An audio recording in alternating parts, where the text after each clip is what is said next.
Сәлем достар, бүгін біз жастар арасындағы президенттікке, кадровый резервке заявка қалай тастаймыз, сол жайында айтатын болам. Мына төменгі жақтағы окошкеге барлық сұрақтарыңызды қойсаңыздар болады. Жалпылама сайттың атауы осындай. Енді мен бұл сайтты ашқаннан кейін сіздерге жалпылама түсіндіріп, көз жүгіртіп өтетін болам. Жалпы бұл сайтқа кімдер қатыса алады? Және де қай уақытқа дейін болады. Қазір бұл сайт ашық, желтоқсанның 10-на дейін ашық болады.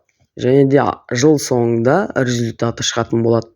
Енді бұған 35 жас аралығындағы азамат пен азаматшалар қатыса алады. Және де жоғарыға оқу орнын тәмамдаған адамдар қатыса алады. Және де қоғамдық жұмыстар жасаған, және де қоғамдық ұйымдарға қатысып, сондай бір өз-өзін көрсеткен азамат пен азаматшалар қатыса алады.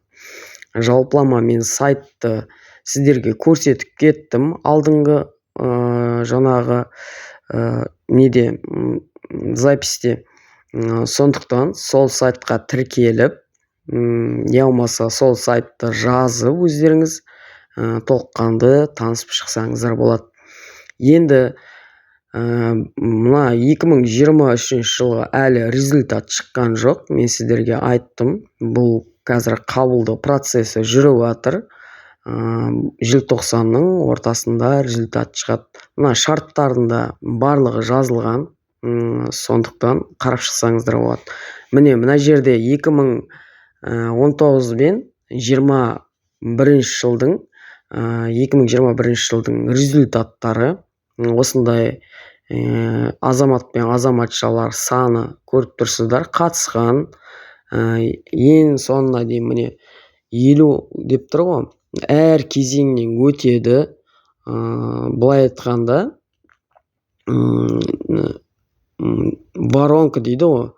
Барлығы кезеңнен өтіп, жеңімпаздар осы жерде жарияланатын болады. Мен жаңа жауып қойдым бұл жерде, потому что өздеріңіз осы сайтқа кіріп қарап шықсаңыздар болады. Енді мына жерге өздеріңіз көріп отқандай иіндеріңіз тересіздер, құпия сөздеріңіз тересіздер.